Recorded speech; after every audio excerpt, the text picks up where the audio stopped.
The Vatican Apostolic Archive contains over 85 kilometers of shelving. Not pages. Kilometers.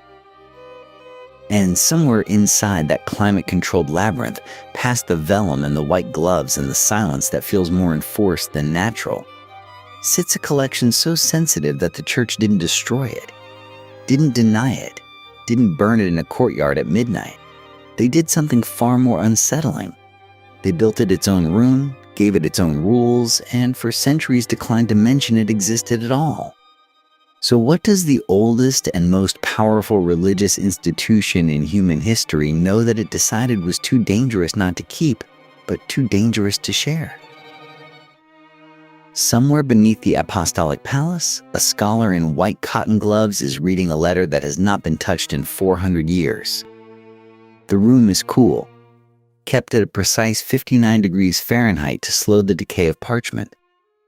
The air carries a faint chemical bite, preservation agents and old vellum, and the particular dusty sweetness of documents that have outlasted every person who ever cared about their contents. It smells, if you want the honest version, like controlled forgetting. This is the Archivum Secretum Vaticanum. 53 miles of shelving. 12 centuries of correspondence, trial records, papal bulls, love letters from kings begging for annulments, and the careful bureaucratic notes of an institution that understood long before anyone else that information is the most durable currency on earth. The church didn't burn the inconvenient material. It filed it, alphabetically, chronologically, with cross-references, which is, depending on your perspective, either more responsible or considerably more unsettling. The word secret, for what it's worth, is a translation problem. The Latin secretum is closer to private or personal, as in belonging to the Pope, not hidden from the world. The Vatican will tell you this, patiently, every time someone raises an eyebrow. And they're technically right. Since 2001, qualified scholars can apply for access. They can sit in reading rooms lined with frescoes and request specific documents. They can come quite close to the truth. Don't worry, we're getting to the part where that's not the whole story. Because within this already restricted institution, within this labyrinth of cataloged centuries, there is a door that took historians a very long time to even confirm existed. A separate archive. A collection so sequestered that even researchers with full Vatican credentials couldn't walk through it. The Archivio della Penitenziaria Apostolica. The Archive of the Apostolic Penitentiary. A name that, if you say it slowly enough, tells you almost everything you need to know about what's inside. The penitentiary is one of the oldest tribunals in the Catholic Church, handling matters of conscience, confession, and absolution for sins so severe that only the Pope himself has the authority to forgive them. The paperwork from that process, stretching back to the 12th century, lives in this archive. And for most of recorded history, the institutional position was essentially, what archive? That one? No, nothing to see there. Very dull. Mostly administrative.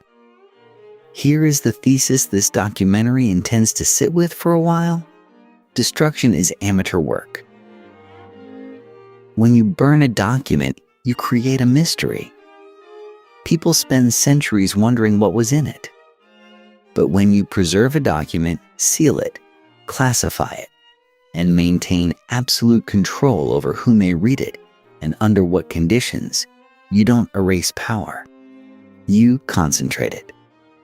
The Vatican understood this principle approximately 1,000 years before any tech company decided that data was the new oil. The question isn't what they were hiding. The question is what hiding it carefully, rather than destroying it, tells us about how power actually works. And to answer that, we need to go back to where the penitentiary itself began. Pope Paul V signed the founding documents of the Vatican secret archives in 1612, and in doing so performed one of history's tidiest institutional magic tricks. He didn't create secrets. He created a system for managing them. Before 1612, papal documents were scattered across Rome like a bureaucratic yard sale.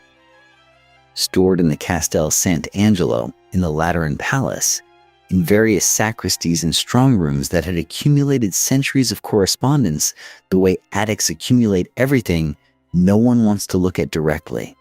What Paul V understood, with the cool administrative clarity of a man who ran a global institution, was that scattered information is vulnerable information. You consolidate it. You catalog it. You build walls around the catalog. This is not hiding. This is technically organizing. The Vatican would like you to remember that distinction. The scale of what he consolidated is worth sitting with for a moment. 85 kilometers of shelving. Not miles, kilometers, though 53 miles is equally staggering depending on how you prefer your vertigo. Documents dating back to the 8th century.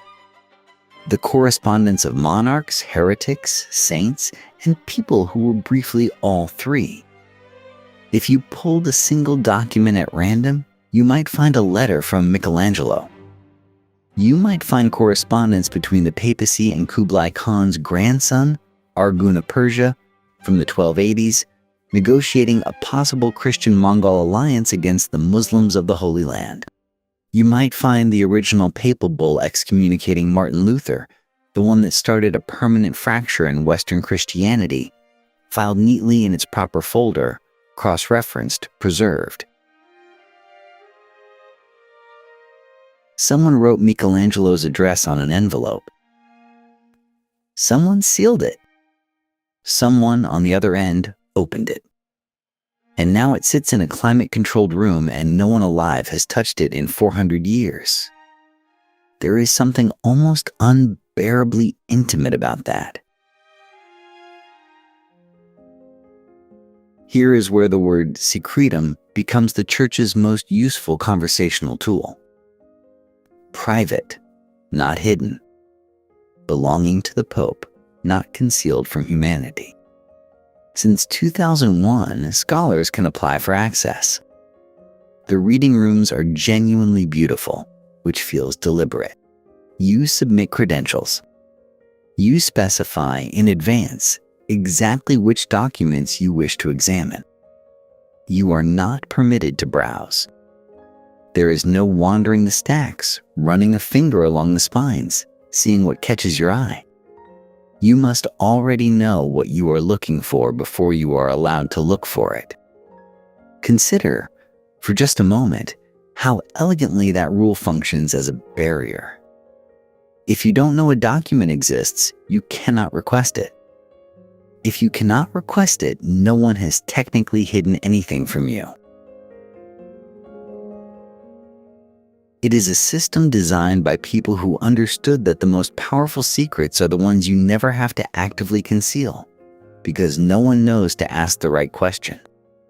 The accessible archive, the one with the Michelangelo letters and the Mongol correspondence and the Luther excommunication, is astonishing. It is also, by the Vatican's own accounting, the public portion. What sits beyond it in the older and considerably quieter institution of the penitentiary is where the nature of those secrets changes entirely. The papal chancery employed, at its height during the 15th century, hundreds of scribes working in rotation so the quills never went quiet. Not metaphorically quiet, literally. The scratching of reed and quill on parchment was the ambient sound of papal power, the way server hum is the ambient sound of modern data centers. Candles burned down to their sockets. Fingers went numb. And still the documents came. Papal bulls, letters of appointment, indulgences, legal judgments, records of councils, correspondence with every crowned head in Christendom. The medieval church did not merely govern souls. It governed property, marriage, inheritance, education, and the terms under which wars could be declared just. That requires paperwork. Enormous, meticulous, never-ending paperwork. The theology behind this obsession is genuinely interesting and slightly uncomfortable.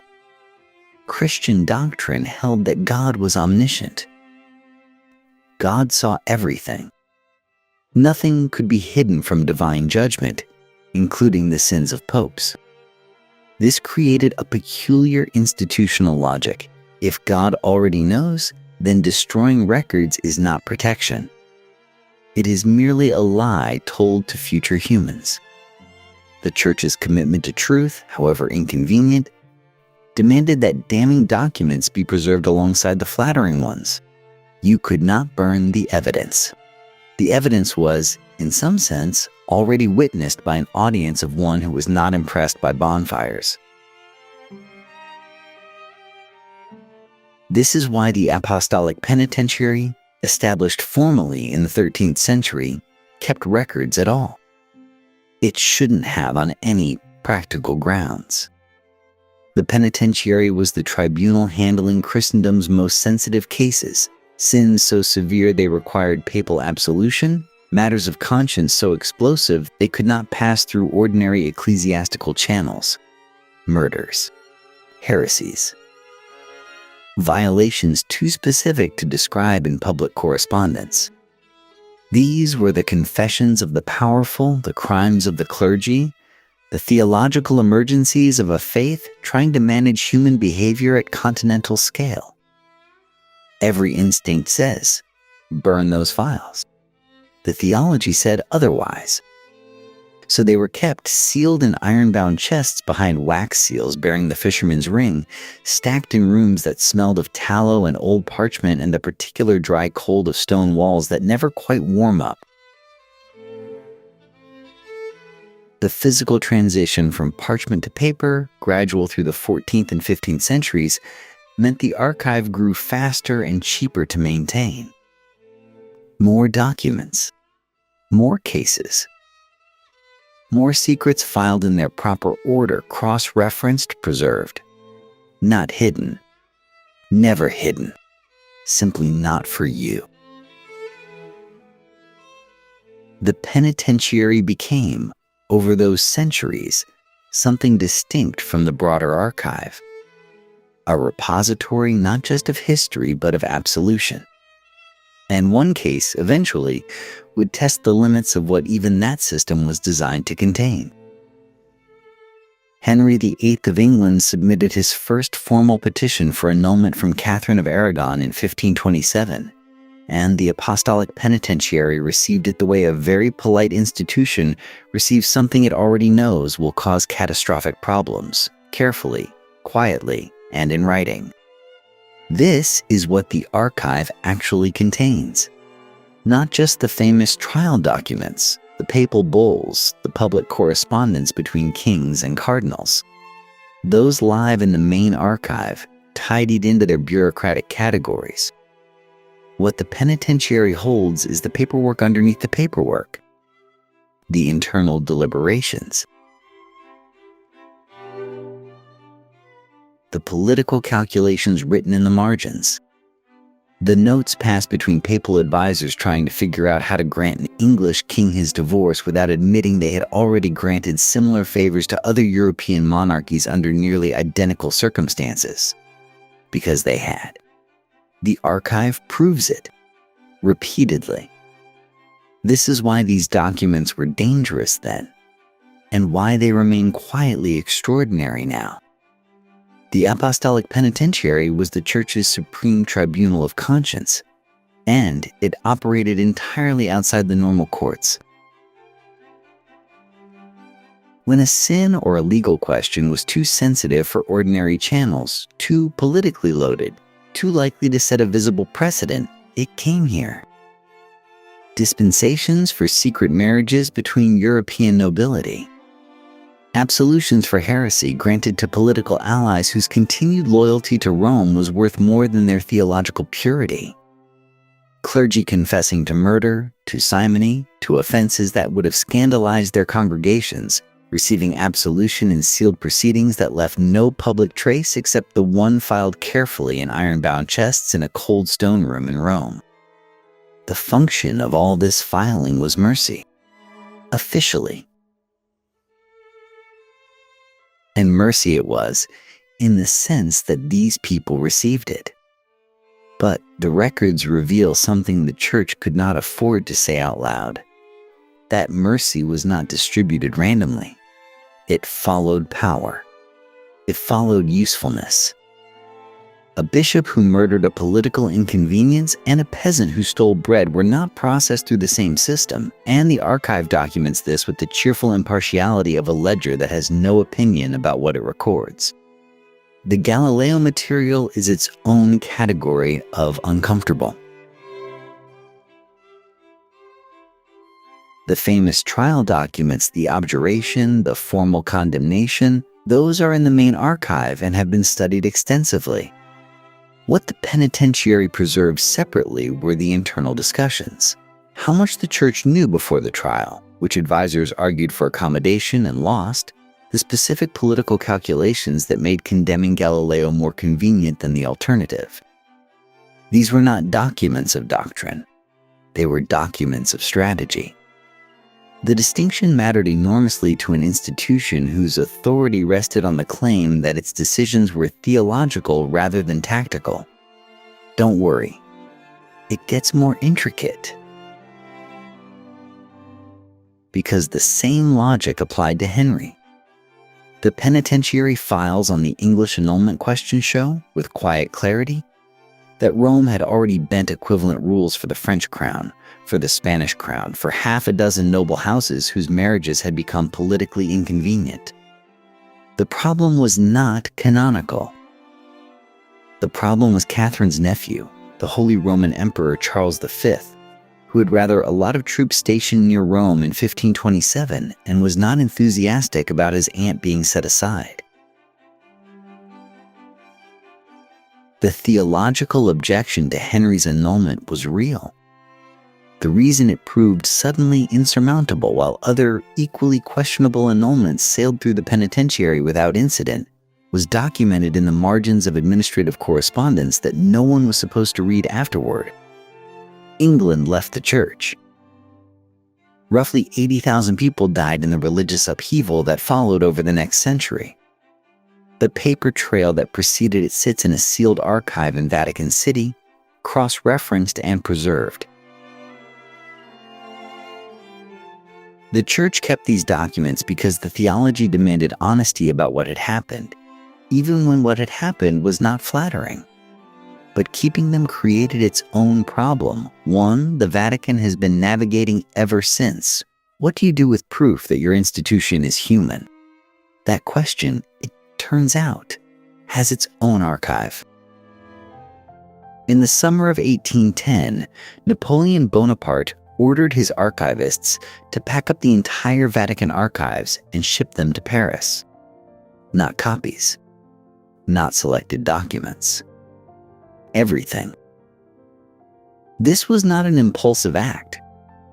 Napoleon understood something that every pope before him had also understood. The physical possession of the Church's records was the Church's authority made tangible. Control the paper, and you control the legitimacy. He had already annexed the Papal States in 1809, arrested Pope Pius XII, and decided that the papacy, as an independent institution, had outlived its administrative usefulness. The archives were simply the final filing cabinet to confiscate. The logistics were staggering. Over 3,000 wooden crates. Tens of thousands of documents, some dating back more than 1,000 years, wrapped, stacked, loaded onto carts, and hauled northward across the Alps in convoy. Imagine the sound of it, wooden wheels on stone roads, the creak of axle and harness, the smell of old vellum and sawdust packing material, centuries of papal correspondence jostling against each other in the cold mountain air like passengers on a very undignified coach ride. Not everyone involved shared Napoleon's reverence for the cargo. Soldiers used loose documents as wrapping material and tinder. Some crates were improperly sealed and arrived in Paris with water damage that had fused the pages into solid blocks of illegible fiber. The transit itself destroyed documents that had survived the sack of Rome, the Reformation, and several actual fires. History, it turns out, is no match for a bored conscript with cold hands. The project cost Napoleon a fortune and yielded, in practical terms, almost nothing. He died in 1821 without ever having made systematic use of what he seized. The archive sat in Paris, partially catalogued, largely inaccessible, a monument to the idea of power rather than its exercise. After Napoleon's defeat, the Congress of Vienna obligated France to return the collection. Here is where the irony sharpens. The Vatican, facing the cost of shipping everything back, made decisions. Documents deemed less valuable or too expensive to transport stayed in Paris or were sold off by weight to local merchants and bookbinders. Estimates suggest somewhere between 2,000 and 3,000 individual items never returned. The precise number is unknown because a full inventory had never existed and the transit chaos had made reconstruction nearly impossible. Among the documents the Vatican fought hardest to recover were files from the Apostolic Penitentiary. The same records we have been discussing. The sensitive dispensations, the sealed absolutions, the marginalia of political mercy. The Vatican's specific urgency around those particular crates speaks clearly enough on its own. Some penitentiary materials came back. Some did not. What was lost, whether to Parisian bookstalls or alpine weather or soldiers who needed kindling on a cold night in 1811, remains a permanent gap in the record.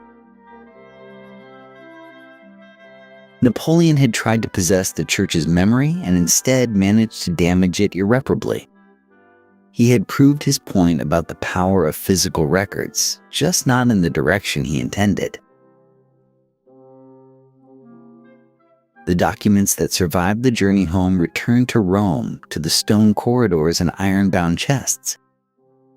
But something had shifted in how the Vatican thought about what it was keeping and why. Pope Leo XIII opened the Vatican archives to approved scholars in 1881, and he did it with the calm confidence of a man who had already decided which drawers to lock. The gesture was, by papal standards, genuinely progressive. For centuries, the archives had been an entirely internal institution, consulted by church officials and absolutely no one else. Leo changed that, and his reasoning was straightforward. Protestant and secular historians had spent decades writing Catholic history for Catholics, and the results were, from Rome's perspective, irritating. Better to invite friendly scholars inside, under supervision, and let them produce a counter-narrative using carefully curated primary sources. Transparency as a public relations strategy. It is a tactic that has aged remarkably well. The controlled opening came with a framework that would eventually harden into the 75-year rule. No researcher may view documents younger than 75 years old. The logic sounds reasonable at first. Sensitive records need time to lose their political heat before historians start prodding at them. Reasonable. Measured. Also, conveniently, a moving wall. The most relevant materials, the ones that might actually embarrass a living institution or implicate recent decisions, remain permanently just out of reach. By the time a document crosses the threshold, everyone involved is dead. Any scandal has softened into historical curiosity, And the church has had 75 years to prepare its preferred framing. The policy is not a window. It is a very slow door. And then there is the Apostolic Penitentiary Archive, which did not bother with a slow door. It simply had no door at all, not for outside researchers, not for decades, not until 2009. Every other major Vatican collection had cracked open at least partially by the 20th century. The Penitentiary Archive remained sealed while the Berlin Wall rose and fell. While the internet arrived, while the entire discipline of historical research transformed around it. It became, by default, the last major Vatican collection to permit any outside access at all. And even then, the opening was so narrow and so hedged with conditions that calling it open requires a certain generosity of spirit. The application process for archive access is itself a kind of document worth examining. Researchers must submit credentials, institutional affiliations, a specific research proposal, and references. The Vatican then decides, quietly and without stated criteria, whether to grant access. There is no appeal mechanism of note. There is no public record of denials. The result is that the archive curates not just its collections but its readers, admitting scholars whose work is unlikely to cause institutional damage and leaving the rest with their noses politely against the glass. None of this is secret. The Vatican publishes its procedures. It just does not publish the reasoning behind individual decisions, which is, of course, where all the interesting information lives. What you end up with is a system that is technically open and functionally selective, built on a rule that keeps the sensitive material aging quietly in the dark while the institution waits, patient as stone, for history to become safe enough to share. Whether it ever does is perhaps the real question. And the Penitentiary Archive, which held its breath for so long, may offer the most instructive answer. In 2009, Pope Benedict XVI authorized something that had not happened in the entire history of the Apostolic Penitentiary Archive. He let historians inside. The access was narrow. Documents had to be at least roughly 200 years old. Requests remained subject to Vatican approval. Researchers worked under supervision, not independently. But they worked, and what they found waiting for them in those files had the particular quality of a room that has been locked for so long that opening the door releases a smell of centuries. The case files were the first revelation. Historians had known the penitentiary handled sensitive confessional matters, but knowing it abstractly is different from holding a file belonging to a weaver from Bologna, circa 1730, who had sought absolution for attending what his neighbors called a witches' gathering and what he called a neighbor's birthday. The archive held thousands of cases like his. Individual people named, documented, their spiritual crises recorded in the careful Latin of Vatican bureaucracy.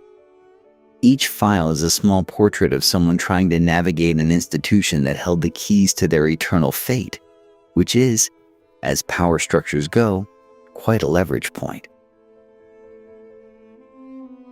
The heresy files proved particularly striking. Researchers found dispensations granted quietly to individuals the Church had condemned loudly. A man publicly denounced for apostasy, his reconciliation handled through the penitentiary's private machinery while the official record elsewhere showed no such resolution. The gap between public condemnation and private accommodation turned out to be a recurring feature of the archive, not an exception. The Church, it seems, occasionally needed its heretics readmitted through the back door while the front door remained conspicuously closed. Then there were the forbidden marriage dispensations. Canon law prohibited marriages between certain relatives, between Catholics and non-Catholics, between a long list of categories the medieval church considered spiritually hazardous. The penitentiary granted exceptions, quietly, in exchange for fees and penance. Historians found these records remarkably detailed. The social and economic texture of European family life runs through them, which is genuinely useful, and also suggests that the definition of spiritually hazardous bent considerably in the direction of whoever could afford the paperwork. What surprised researchers most, perhaps, was the political correspondence woven into the spiritual files. Letters that read as pastoral guidance contained, on closer examination, strategic instructions regarding regional politics, land disputes, and the management of inconvenient local clergy. Spiritual business and political business were not two categories here. They were the same document. Don't worry. It gets better. Or rather, it doesn't, because everything from the 19th century onward remained completely sealed. The modern era, the era of the Inquisition's last formal activities, the 2 world wars, the decades of documented institutional abuse cases, none of that crossed the threshold. Researchers could examine the 15th century at leisure and were politely shown the exit before anything became uncomfortably recent. What the 2009 opening revealed in the end was not just what the archive contained. It revealed the shape of what remained hidden, and the shape was considerable. Which brings us in the most uncomfortable possible way to what specific cases historians are still fighting to access today. Pope Francis signed the order on March 9, 2020, and within weeks, researchers were standing in Vatican reading rooms with the specific, slightly desperate energy of people who had been waiting their entire careers for a locked door to open. The Pius XII archives had been sealed since his death in 1958. For decades, the argument for keeping them closed was the standard one. Cataloging takes time, organization takes time, the materials are sensitive. Holocaust scholars and Jewish organizations heard this explanation for 60 years and found it, to put it gently, increasingly unconvincing. The pressure campaign had been building since the 1990s. Yad Vashem, the World Jewish Congress, and hundreds of individual historians argued the same thing. The Church held documentary evidence about what Pope Pius XII knew regarding the systematic murder of European Jews when he knew it, and what he chose to do about it. The silence itself had become its own kind of accusation. Every decade the archive stayed locked, the worst possible interpretation filled the vacuum. Then the doors opened, and the truth turned out to be something more uncomfortable than a clean villain. Researchers found, fairly quickly, that Pius XII had received detailed intelligence about the extermination of Jews by 1942. Not rumor. Not approximation. The reports reaching his desk described the mechanics of mass murder with specificity that left no meaningful room for doubt. He knew. The documents confirm it. That part of the accusation was correct. What the documents also reveal is the internal debate that followed. And this is where clean narrative becomes genuinely difficult. Vatican officials argued in writing about whether a public condemnation from the Pope would help the people being killed or simply accelerate Nazi violence against the Jews who remained alive and the Catholics under Reich control. The calculation was brutal and cold and, in its own horrifying way, the opposite of indifference. It was a deliberate choice to say nothing, made by people who believed, possibly wrongly, that saying something would make things worse. Imagine sitting with that particular document.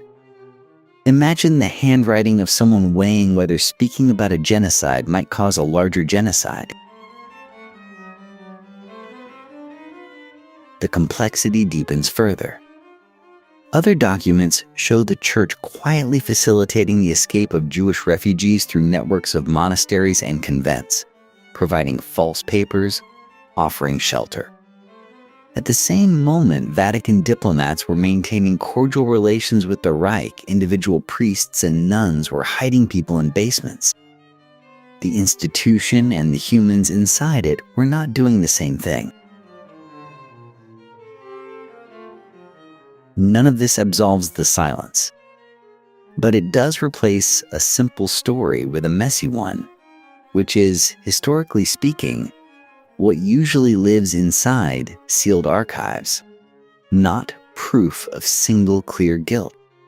Proof that people in an institution made compromised, contradictory, sometimes cowardly decisions under conditions of extraordinary pressure, which is both more understandable and, in certain ways, harder to forgive. Here is the true cost of 62 years of secrecy. The Vatican did not protect itself by keeping those archives closed.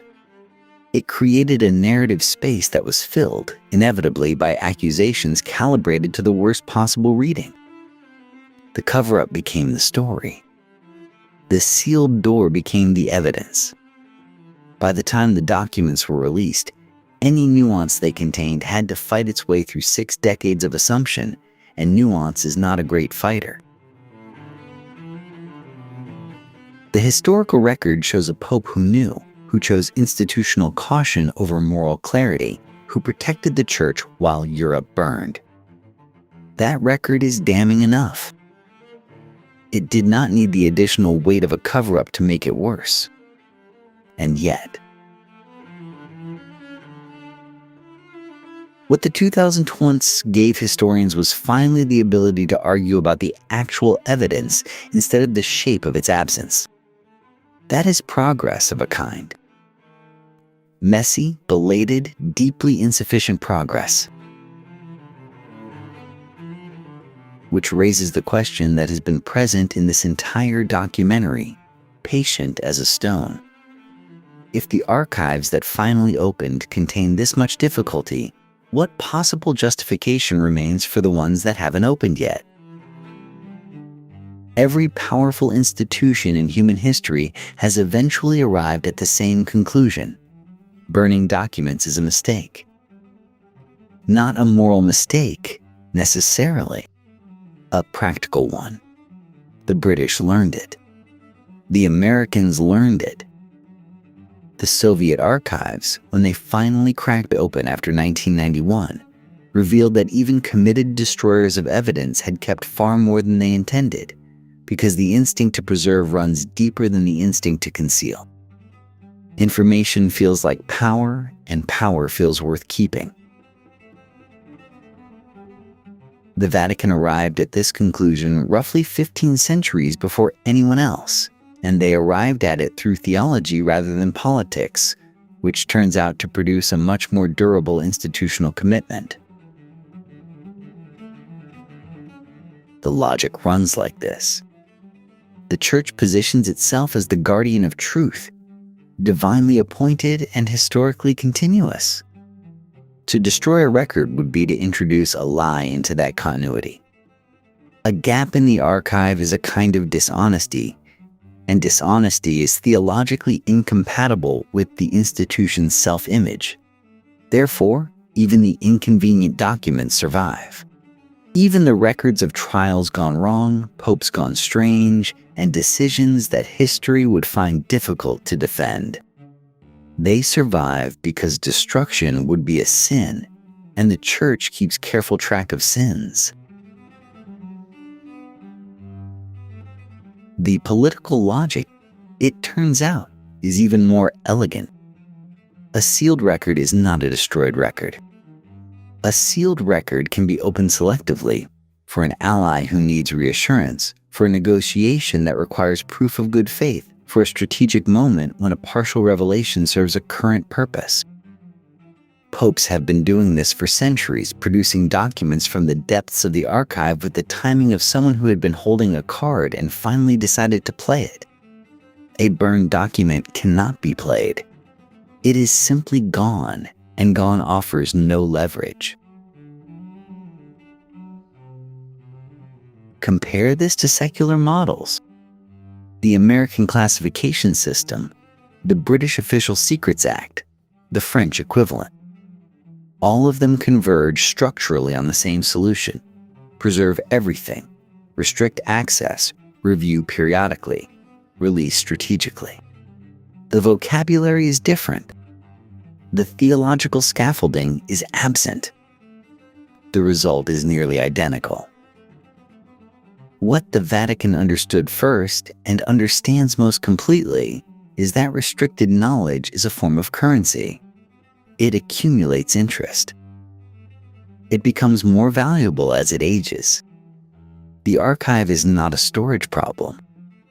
It is an investment portfolio held in a basement in Rome, behind a door that may or may not open depending on who is asking and what they are offering and whether the moment is right. Which brings us at last to the specific file that started this conversation, and the question of what happens when an institution that's committed to preservation decides something is too dangerous even for its own locked shelves. In 2021, a Facebook whistleblower named Frances Haugen walked out of the company's offices carrying tens of thousands of internal documents, and what they revealed was not that the company was ignorant of harm.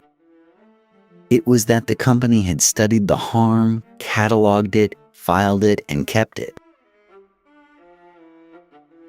The research was meticulous. Internal slide decks showed that Facebook's own teams had found Instagram worsened body image issues in teenage girls, increased rates of anxiety, and that the platform's design choices were directly implicated.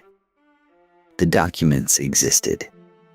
They were preserved on company servers, tagged and searchable. They simply were not for you. Sound familiar? This is not coincidence. This is convergent evolution.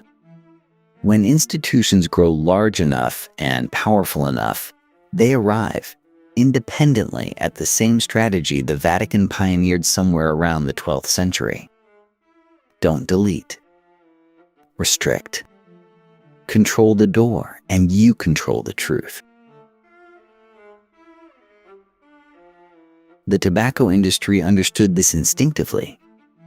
For decades, internal researchers at Brown and Williamson and Philip Morris were producing careful, thorough documentation of the link between cigarettes and cancer. The science was good. The conclusions were clear. The files were maintained with the kind of organizational pride that would make any archivist nod in approval.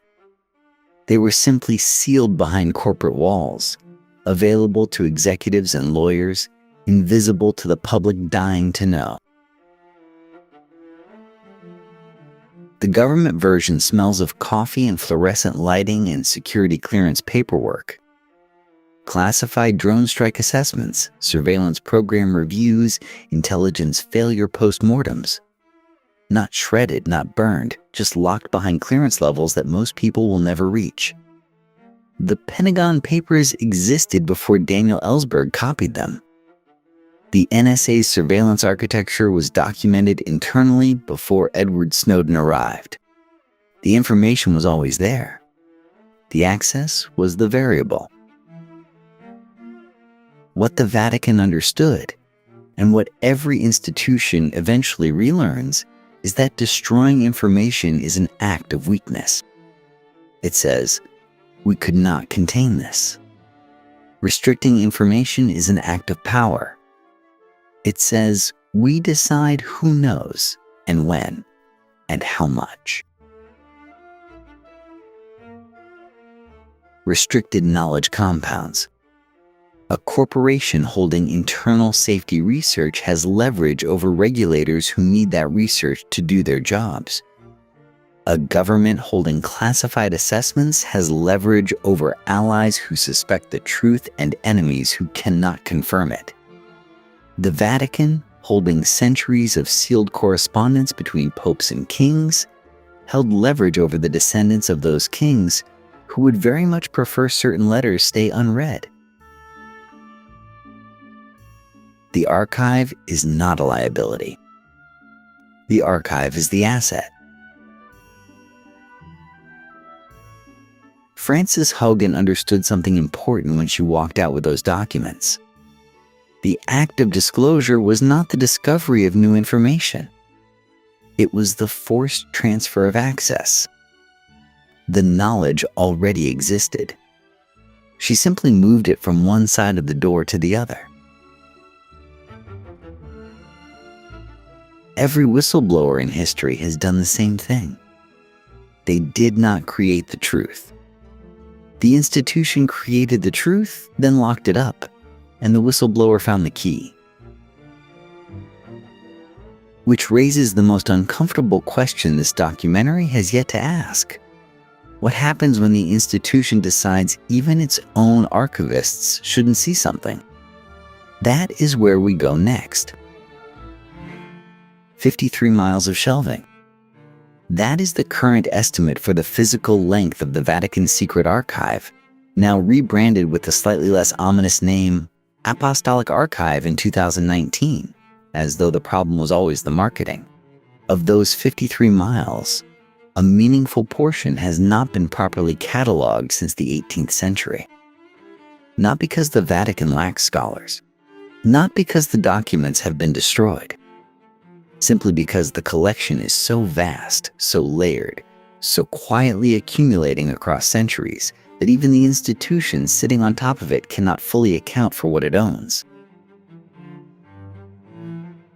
Imagine inheriting a library where entire wings have been locked since your great-great-grandmother's time, and nobody is entirely sure what's in there, and also you are not entirely sure you want to find out. The Penitentiary files present a more specific problem. These are the records of the Apostolic Penitentiary, the Vatican tribunal handling matters of sin, absolution, and internal discipline, and the documents covering the 19th and 20th centuries remain completely sealed. What sits inside them is a matter of careful, uncomfortable speculation. Clergy misconduct cases, the political negotiations with Mussolini that produced the Lateran Treaty of 1929. Intelligence exchanges during the Cold War, when the Vatican operated as one of the most consequential information brokers in Europe, quietly positioned between Washington, Moscow, and every Catholic majority nation on the map. None of that is confirmed. None of it is denied. The drawer is simply closed. And here is the quiet, almost meditative truth at the center of all of this. The archive is still growing. Every papal administration adds its own layer. Francis's pontificate is generating documents, correspondence, and reports and internal assessments that will be sealed for a minimum of 75 years before any outside scholar is permitted to request access. The institution is not a relic. It is a living, breathing, filing system, and it has no intention of stopping. The Vatican did not build an archive to remember the past. It built one to manage it.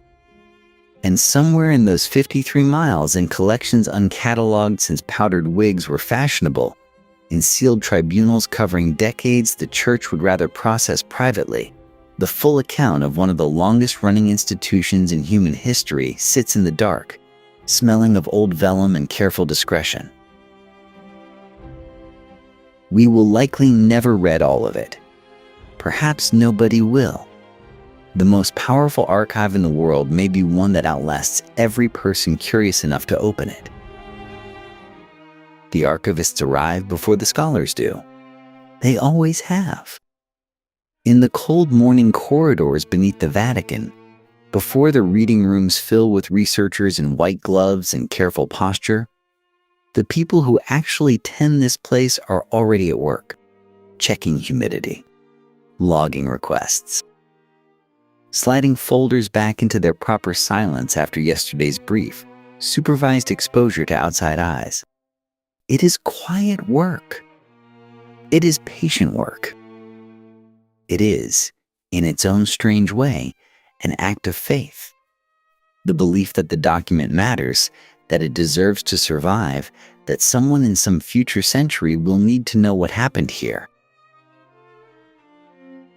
That is the paradox sitting at the heart of every archive ever built, and this one in particular. The Church did not have to keep any of it. Burning records is not a modern invention. Inconvenient documents have been disappearing since before paper existed. And yet here are the letters of Henry VIII, still legible. Here are the trial records of Galileo filed under his name requesting his own absolution. Here is the paper trail of centuries of human failure, preserved in the very institution most motivated to lose it. There is something almost confessional about that impulse. Not in the theological sense, though the irony writes itself, but in the deeply human sense, that even at their most powerful, even when destruction would have been easy and convenient and completely unverifiable, the people running this institution kept writing things down, kept filing them away, could not quite bring themselves to pretend it never happened. Every locked archive is, in its own way, an admission that the truth is too important to destroy, which means that secrecy and preservation, those two instincts that seem to pull in opposite directions, are actually the same impulse wearing different coats. You lock something away because it matters. And because it matters, it survives. And because it survives, it can eventually be found. The Vatican did not intend to make itself accountable. But by refusing to become a place that burned its own records, it became exactly that, slowly, reluctantly, across centuries of open seals and quietly updated access policies. Somewhere on those shelves, in corridors that smell of cold stone and documents that have not seen daylight since the 1700s, sits material that will reshape how historians understand this institution. Perhaps in 50 years. Perhaps in 200. Perhaps during the pontificate of someone not yet born, reviewing records generated by someone not yet elected, about decisions made by people currently sitting in meetings and assuming the details will stay private. They will not stay private. They never do, in the end. The archive always outlives the secret.